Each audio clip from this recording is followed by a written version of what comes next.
Sa mga narinig ko sa kapatid niya, masyado akong nasakta na parang gusto ko na siyang i-block sa lahat ng social media para matapos na yung gumugulo sa isip ko dahil masyado akong nadown sa sinabi ng kapatid niyang intrimitida. I am 22 years old at 32 naman siya. Year 2023 nang makilala ko siya sa isang dating app. Maganda ang trabaho at binata rin. July 2023 nang mag-start kami mag-chat at mag-video call. At dahil nga malayo kami sa isa't isa, ganun lang yung naging setup namin. Palaging magkausap pero wala kaming relasyon. December 2023 ay napagdesisyonan ko na lumuwas ng Manila at magtrabaho. At nakuha nga ako bilang tindera sa palengke. Nung nalaman niya na nasa Manila ako, kinukulit niya ako na makipagkita. Kasi gusto raw niya akong makita ng personal. January 2024 ay tumakas ako sa amo ko para makipagkita ako sa kanya. Okay naman ang aming pagkikita ng buwan na yon. At sa napag-usapan namin sabi niya kung pwede daw na tuwing uuwi siya ay magkikita kami. Once a month lang siyang umuwi ng Metro Manila kasi nga malayo siya at nakadestino siya sa Zambales. At pumayag naman ako sa ganong sinabi niya. Kaya naman tuloy pa rin ang pag-uusap namin, mapa-chat man or video call ay naka-update kami sa bawat isa. February 2024 ay second meet up namin. Nag-ikot-ikot lang kami noon sa mall. Then after namin kumain may sinabi siya sa akin na kung pwede daw na sumama ako sa kanya. Sabi ko saan? Sagot naman niya basta sumama ka na lang. Pumayag naman ako na sumama sa kanya at sa isang pulang hotel niya ako dinala. Pagkapasok namin ay hinalikan na niya ako agad pagkalak ng door. Hindi ko rin alam kung bakit hindi ako pumalag sa ginawa niya. Siguro dahil gusto ko na rin siya kahit wala naman kaming relasyon. Hanggang sa may nangyari sa amin sa pagpasok namin doon at naulit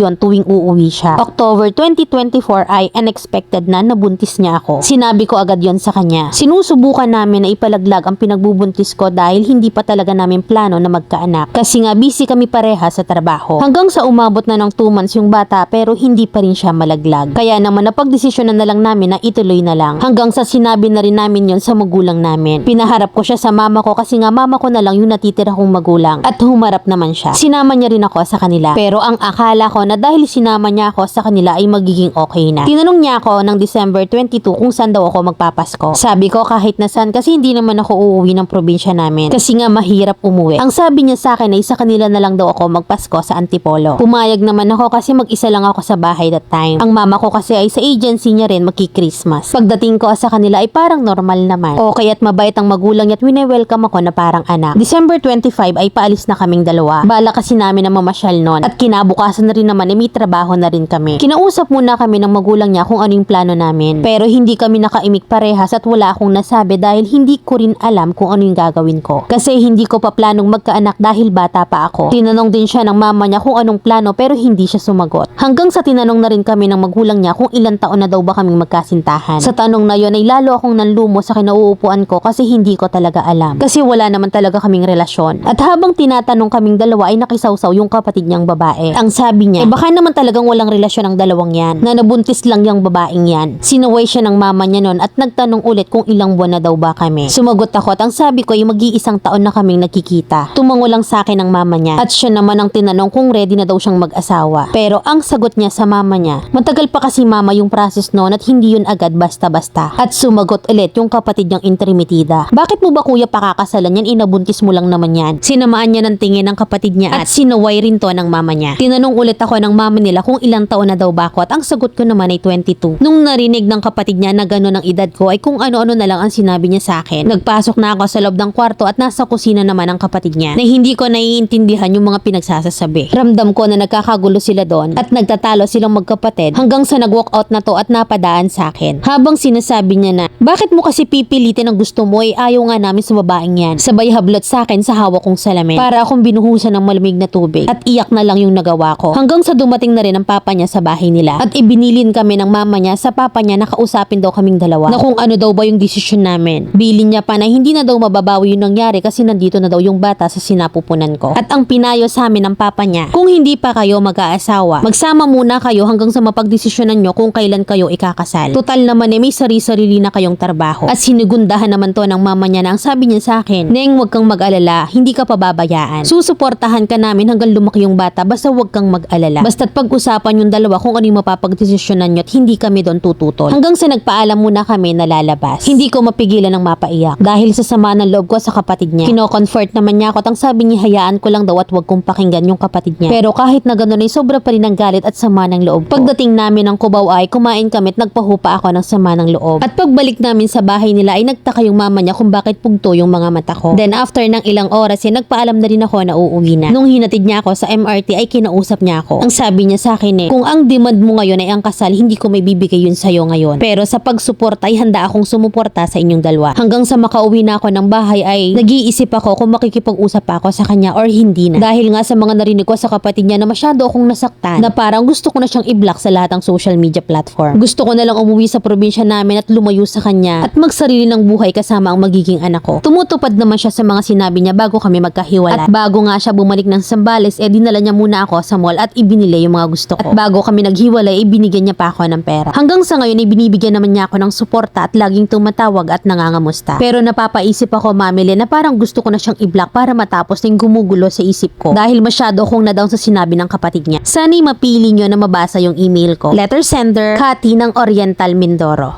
Bakit ang sabi mo hindi ka readyng magkaanak? Kasi bata ka pa't busy kayo sa trabaho. Pero paggawa ng bata ready at may time, please lang. If hindi mapigilan, may contraceptive naman, pasuyo na. Tsaka siguraduhin na kayang panindigan ng lalaking kakaangan mo. Imagine pinagplanuhan nyo. Talagang para sa inyo yan kasi malakas ang kapit. Tsaka paanong naging matagal ang prosesong kasal? Hindi talaga seryoso yan sa'yo. Paano na lang kung nalaman pa ng kapatid niyang intrimitida yung plano nyo? Di mas lalo na. Mas maanghang na salita pa yung nakuha mo. Hindi ka hihingi ng suporta dahil sa mga narinig mong deserve mo naman. Ang mas kailangan ng atensyon ngayon ay ang anak mo. Sinuwerte at may maayos na magulang ang lalaki at willing kang suportahan ni lalaki. Pero ang mas napukaw ng atensyon mo yung maligalig na intrimitida niyang kapatid. Kung hindi ka tatanggap ng support at ibablock mo, nasabi mo dadalhin mo sa probinsya. Na nag-aalinlangan na ako sa'yo kasi sabi mo hindi ka naman ready. Bata ka pa't wala sa plan. Be thankful na may lolo at lola ang bata na willing ibigay ang support. Ilalayo mo pa. Bubuka ka tapos wala kang plano. Mima sa ngayon ay obligasyon mong ilabas siya ng healthy at normal sa mundo. Obligasyon mo yon kasi ina ka. Please lang kung hindi buo ang loob mo dahil una pa lang ay wala kang plan. Ibigay mo na lang sa taong readyng ibigay yung love na deserve niya. Hindi niya hiningi sa inyo yung buhay niya. Kayo tong magaling gumawa ng bata tapos magugulat kayo pag may nabuo. Nalimutan mo na may matres ka, Mima. Kung hindi nyo kayang panindigan pag nabuo, matakot kayong maglaro.